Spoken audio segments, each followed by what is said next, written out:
Hello, everyone. Welcome to another Chatbox podcast. It's episode 44 of the Chatbox podcast here today. How are you doing? Right, let's crack on. As you know, each week I have a guest to talk about their career or job. So let's crack on with this week's guest. It's broadcaster Nigel Turner. Hello, Nigel. Welcome Hello, Ben. along. Nice to see you. Thank you very much for having me today. How are you today? I'm well, thank you. It's a lovely sunny day here in Chesterfield, and I've had a reasonably steady day today and looked forward all day to having a chat to you. And obviously, your radio show, of course. Oh, yes. That's why we're here. That's why you're here, Absolutely. entertaining the people of North Derbyshire. That's right. Yep, that's brilliant.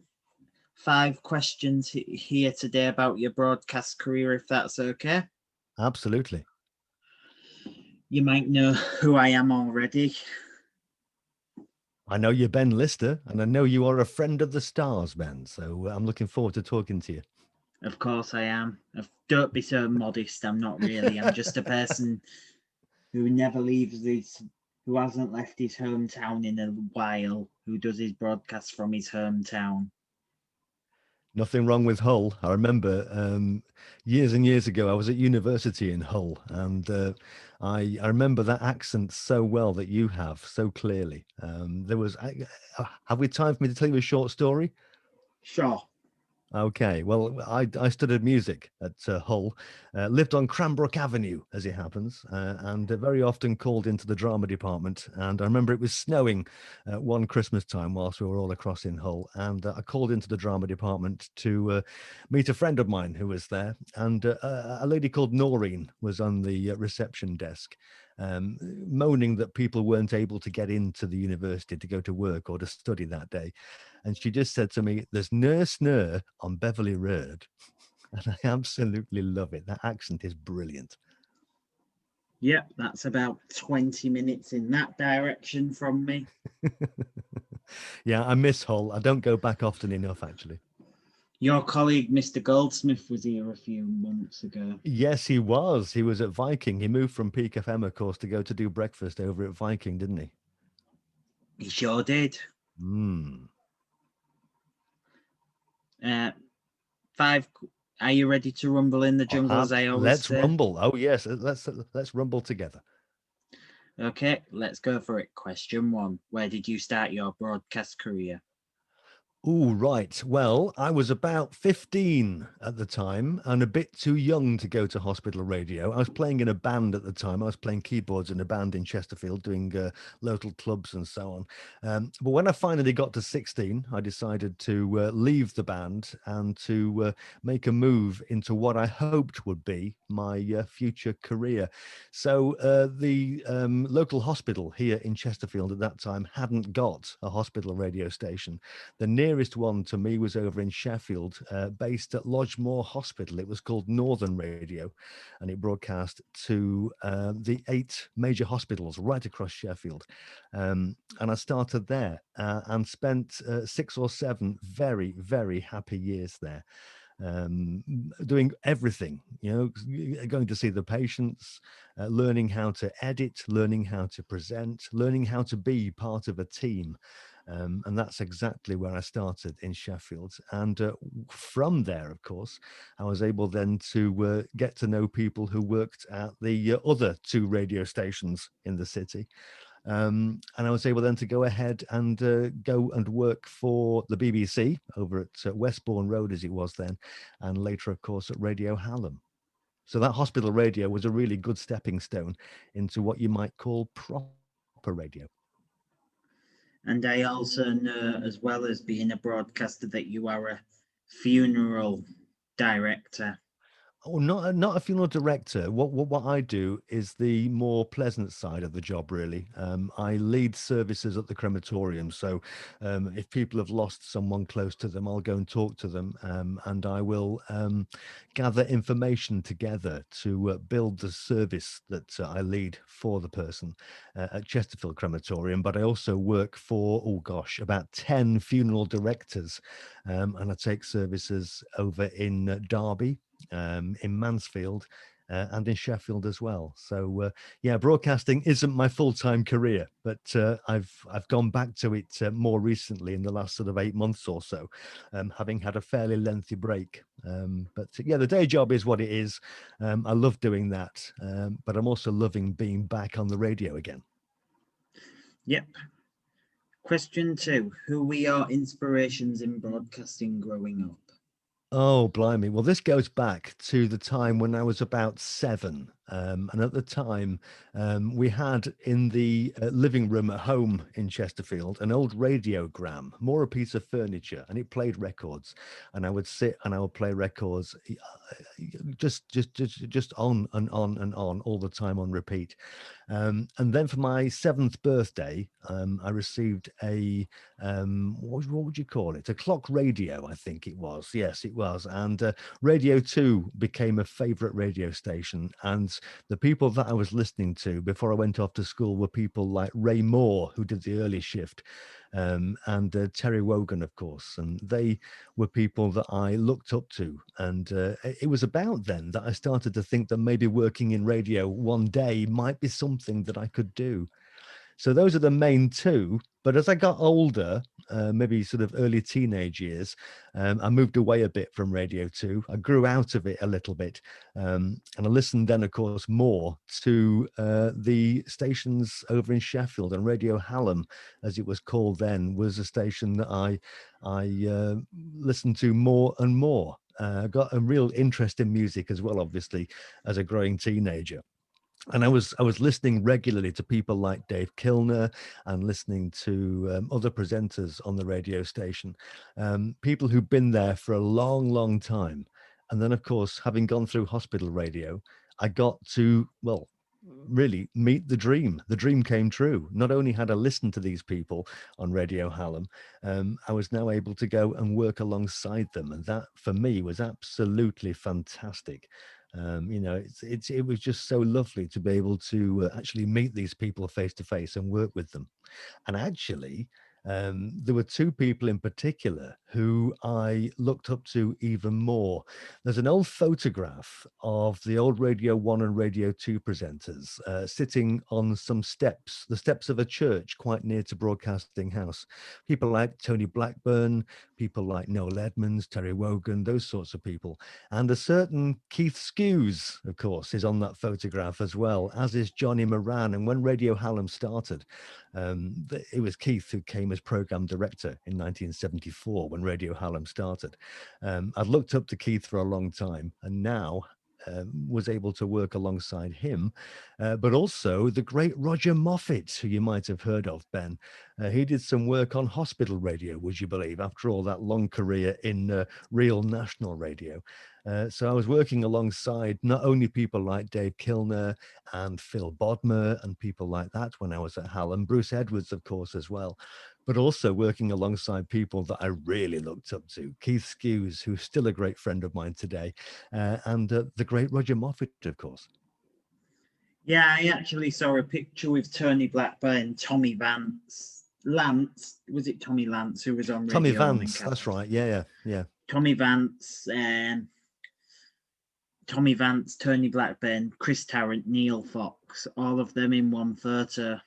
Yeah, amazing, isn't it? Amazing. I mean, there's been some great radio over the years. They really are true professionals, and very good at what they do. I mean, Tony Blackburn, of course, is still with the BBC all these years later, still with those corny jokes and that cheesy sort of way of presenting, but really popular with the listeners. And Chris Tarrant's moved away from radio. Yeah, he moved into TV, didn't he? I mean, he did a lot of TV. I think even before Who Wants to Be a Millionaire, but it's gone now more into educational documentary type programs, I think, hasn't he? The railway journeys thing that he did. And Dr. Fox is still hanging in on the radio. Oh, bless him. Neil Fox is an absolute legend, isn't he? I mean, obviously he broke out into TV too, didn't he?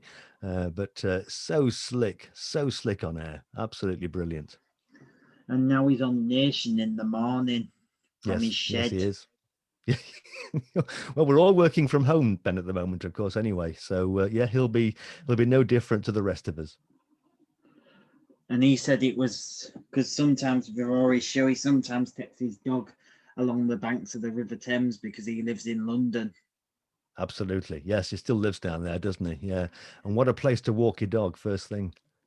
Near the Fulham football ground. Yeah, that's right. Yeah. And he was speaking about a track that he heard on Capital Radio when things in his life were changing. Okay. And it was Mariah Carey, Men Amongst Boys. Oh, that's a great track. Yeah. Of course, Mariah Carey trained as an opera singer. Did you know that? No, have you heard it? No, I've not. Well, yeah, oh, yeah, I've heard the song. Yeah. But And Mariah trained as an opera singer. She's got the widest range of about 6 or 7 octaves, really quite low notes to the very, very high notes. Really fantastic have performer. you ever played that Mariah Carey song? Probably. I've played a few songs over the years. It's hard to remember.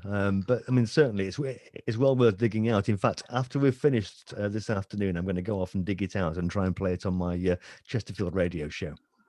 Good on you. And Yeah, try and find some Easy Lover sometime. Get Sean to put Easy Lover on your thing, on absolutely. your That's another great track, play isn't it? out. Mm. Yeah. Yeah. Question 3. What is your favourite part about the job? Radio is so different, I think, to any other sort of broadcasting. It's a very intimate, immediate sort of medium, where you can connect with people, you can relate to people, and it's straight away. And it doesn't cost the thousands of pounds that TV costs either. So it's being part of a community. It's actually drawing people together and being a focal point, I think, for a community, connecting with them. The feedback from the listener is absolutely brilliant as well, and having that relationship with people, it's almost bringing life into the radio and making it come to life in itself. I absolutely love it. It's a great way to spend time with people, and it's a great way actually of relating to people, and there's nothing better than that. Brilliant. Question 4. How has COVID affected your life and line of work? Oh, well, it's affected my life greatly. I mean, in terms of my funeral work that we talked about earlier, obviously a lot of people died in the last year, and some of them were my friends. Um, and I was privileged and honoured to lead their funeral services. But apart from that, the actual lockdown itself, for me personally, was something of a little oasis amongst the desert. I'm very busy, not only with the radio work and the funeral work, but I'm busy also with well, I conduct choirs, I sing in choirs. I'm musical director of a drama group in Bolsover, just outside Chesterfield. And of course, all that stopped. It had to stop because we were in isolation. We had to lock down, didn't we? And it was so nice just to walk out and walk to fetch my wife from work, for example, and to just breathe fresh air and not see a soul. It was a really calming, reflective time. So I enjoyed that. I didn't enjoy the reasons for it at all, don't get me wrong, but it was just a quiet oasis in the desert, a rest from everything, a time to recharge the batteries before it all started again fairly recently. In terms of my radio work, of course, it didn't really affect it at all because I work from home. I know Sean Goldsmith records all his radio programs under the stairs in a studio he's built there. My studio is here at home in Chesterfield. So I was able to record shows and do shows live from here. And so the shows went out anyway. And I think actually being part of a community in a crisis has helped a lot of people over the past sort of 17 months or whatever it's been. A focal point, something to do, something to listen to, something to be entertained by, to take the mind away, however briefly, from what their troubles were. Technically, Sean Goldsmith does most of his shows except the greatest hits ones that he does. Yes, he does. He works from the studio when he does some cover work for Greatest Hits, but most of his shows are from under his stairs. It feels almost a bit like Harry Potter. He was telling me because he lives under the stairs so much. Yeah, it's a bit like, yeah, because one of my, yeah, because I was thinking that the BBC really need a North Derbyshire station. Yeah, it might get a bit crowded, but having said that, of course, I mean, there are so many community stations now leaping up. I mean, there are five currently in Chesterfield, including ourselves at Chesterfield Radio. The BBC in Sheffield, of course, cover Chesterfield. I don't think Radio Derby come anywhere near to us. They focus more on the south of the county. So there really isn't a Radio Sheffield around here, isn't there? So potentially, I guess, yeah, there could be a local radio station from the BBC somewhere around here, but I'm not quite sure what they would do differently to what Radio Sheffield do. A pop up. A pop, yeah, well, yes, there is always that, of course, yeah, yeah, yeah. We'll see. Yeah. Who knows? They did it with other stations. Absolutely, yeah, yeah. Yeah, and I mean these community stations are doing exactly what other stations are doing. I mean, at one time, of course, every BBC local radio station had a little satellite station in each of the places. So Radio Sheffield would have had one certainly in Barnsley and Doncaster and Rotherham, and certainly in Chesterfield down in New Square, where they could very easily and very quickly get people in to talk about what was going on in those areas. And again, you know, we in community radio are doing exactly that. You know, joining people together and bringing local news stories, which are really so important in bringing people together to the air. Brilliant. Question 5. Last question on the list, Nigel. Sorry for Okay, keeping you for this long. not at all. No, I'm enjoying it, Ben. Actually. What advice would you give to young, aspiring broadcasters who are starting out? I would suggest they get some experience.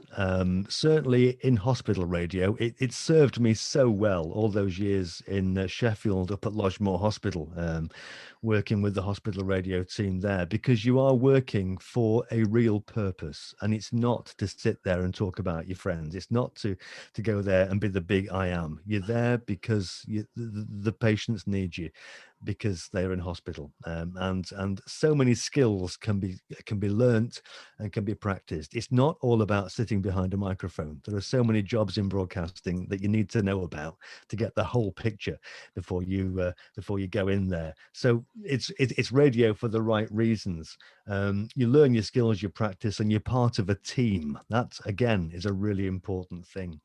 But I'd suggest too that people who are interested in going on to a career in broadcasting listen to the radio. And that sounds a bit daft because they want to be on it. But I think if you want to be on it, you've got to learn about the animal that you want to work with. So you need to perhaps listen to some links of people who are doing it properly on the radio and criticize it. Yeah, privately, don't tell them, but criticize it. Yeah, what's good about it? What's bad about it? And maybe even try and record some links on their phone as well. And again, criticize that. You know, be really hard on yourself. Is it too long? Is it too short? Is it a purposeful link? Does it mean something? Because if it doesn't, then why are you saying it? Um, and I would suggest as well that you are yourself. I mean, you can try a Steve Wright inflection. You can try a cheeky, corny joke every now and then, like Tony Blackburn. But you know that's Tony Blackburn's job, and that's Steve Wright's job. You've got to be yourself. So internalize some of those things potentially to use sometimes, but do it in your own way. Be yourself and talk with meaning. You know, fakeness on the radio comes across loud and clear. So be genuine as well and have lots and lots of fun. But remember, at the end of the day, you're talking to one person at the end of the line. You're at one end of it with your microphone. The listener is at the other, and you're talking to just them.